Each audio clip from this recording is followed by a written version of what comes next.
mayroon tayong booking kanina na dalawang regular tsaka isang pooling. So inuna natin i-drop yung pooling. Oo, baka mag-comment na naman yung iba dyan, mag-bash na naman. Inuna natin yung pooling kasi ganito yon. Nag-add si sir ng 100 nung nasa on the way na tayo papunta ng Cavite. So yung dala natin booking Bacoor, Imus, tsaka Nobilita. So yung Bacoor, Nobilita, isang way lang siya. Pag-drop mo sa Bacoor, 7 km lang, Nobilita na naman. So yung ano naman, yung Imus, galing doon sa Bacoor, papuntang Imus, sa liwa siya, pakaliwa 4 km yung layo niya, mga 4.9 km yung layo niya doon sa Bacoor. So uunahin ko sana i-drop yung Bacoor, kaso nung nasa South Link extension na tayo, dito banda sa may Parañaque, biglang nag-message si sir. Ay, may kita nyo sa message, yung na-text siya na paki-priority na lang yung sa kanya. So nag-reply tayo, sabi ko, hindi ko alam pas kung sino dun sa tatlo yung nag-text eh. So sabi ko, pero ang alam ko doon, yung vaccine yun, kasi nga, doon pa lang sa pick-up, tinanong ko na si sir kung anong item yun. Pero may duda na ako na vaccine talaga yun, kasi nung hinawakan ko malamig eh. Sabi niya, vaccine daw. Kasi sabi ko, vaccine daw yun, pero may yellow. Sabi ko, bakit hindi kayo nag-priority, sir? So, ang sagot ko sa akin, gumanon lang, parang siyempre, inisip natin, agree siya na pooling lang yung booking niya. Hindi niya nabasa yung gusto kong ibig ko sabihin. Siguro, first time yun niya mag-book, o hindi natin alam, baka gusto niya talagang i-pooling. So, siguro, ini-expect niya na i-deliver agad natin yung booking niya kahit pooling. So yun nga, mali nga yung ganong expectation ng ibang client natin na pag nag-book sila ng pooling, ay i-direction na natin yung delivery. Hindi po ganun yun. Siyempre, kaya kayo nag-book ng pooling, ay hindi rush yung booking nyo. Saka dapat, pag mag-book kayo ng pooling, yung item or yung ipapadeliver ninyo ay hindi siya critical, hindi siya rush. Kasi kami mga delivery rider, talagang ang gagawin namin, maghahanap kami ng kasabayan kahit pa yan priority o naka-regular. Kasi nga po sa baba ng SM nilalamog. So yun lang sana ang maintindihan ng ibang kliyente nilalamog na hindi porket nagbook kayo ng item sa lalamog ay i-deliver agad namin yan. Kasi kung ikaw ay regular na kliyente nilalamog, i-try mo yung i-try ninyo yung galing Pasig, halimbawa, kung naka-Pasig na kliyente sila lalamog yan. O kung saan lugar man kayo, pinadi-deliver nyo sa malalayo, i-try nyo i-check sa Grab Express. Mag-install kayo ng Grab Express. Gusto nyo lang mag-check ng amount.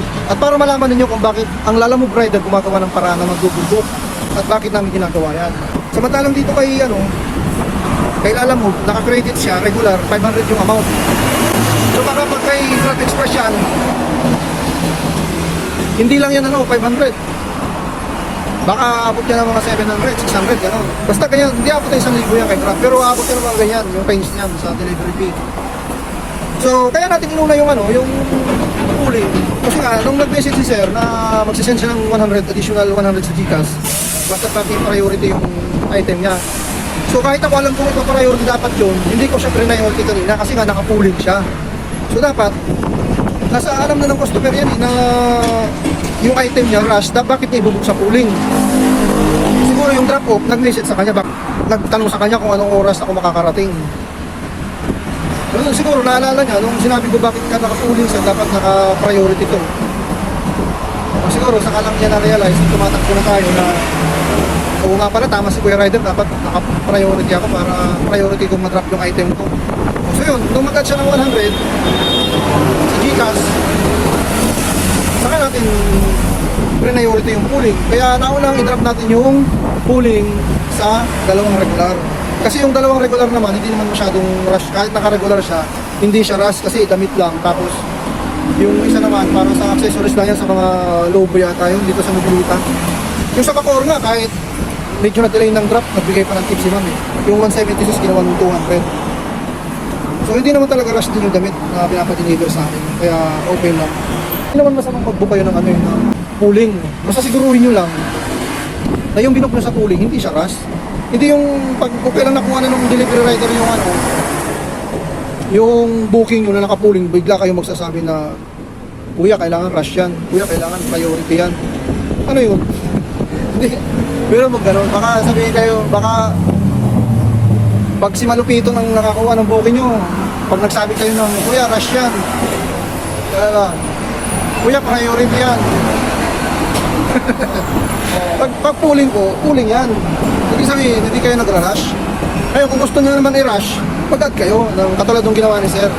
Nag-add ng 100. Di priority natin yung booking ni Sir. Di tapos ang problema. Ganun lang naman yan sa mga kliyente natin kilala mo. Kung ayaw nyo ma-stress sa mga delivery rider nilala mo, sa Grab Express kayo magpa-deliver. Kasi wala naman talaga ma'am, mga sir. Walang delivery fee na mura na madaling makakarating yung item. Kasi kahit ako nag-book din ako kay Lalamove, gumagamit din ako ng Lalamove apps. Kapag nagpapadeliver ako, priority. Pero, ini-inform ko yung rider na paki-priority yung akin. Kahit mag-double book siya. O at least inform yung rider, tsaka ako bilang customer din gumagamit ng Lalamove apps na alam kong magsasabay ang rider na yun. Kasi nga, gawain ko rin naman yan. Tsaka dapat intindi natin yung delivery rider, mga client ni Lalamove. Kasi sa unang-una lang po talaga, yung manubelang, kontrolado lang ng isang delivery rider. Pero yung sitwasyon ng kalsada, hindi yan makokontrol ng Lalamove rider. Kahit pa alam niya yung mga shortcut dyan, ganyan. Kasi may mga sitwasyon kasi, katulad sa akin, meron akong item na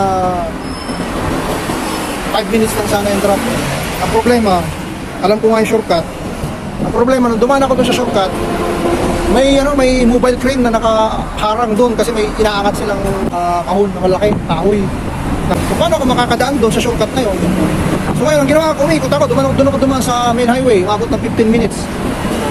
Tapos may mga traffic pa. So yun ang sinasabi ko, hindi lahat ng oras, kontrolado namin ang kalsada.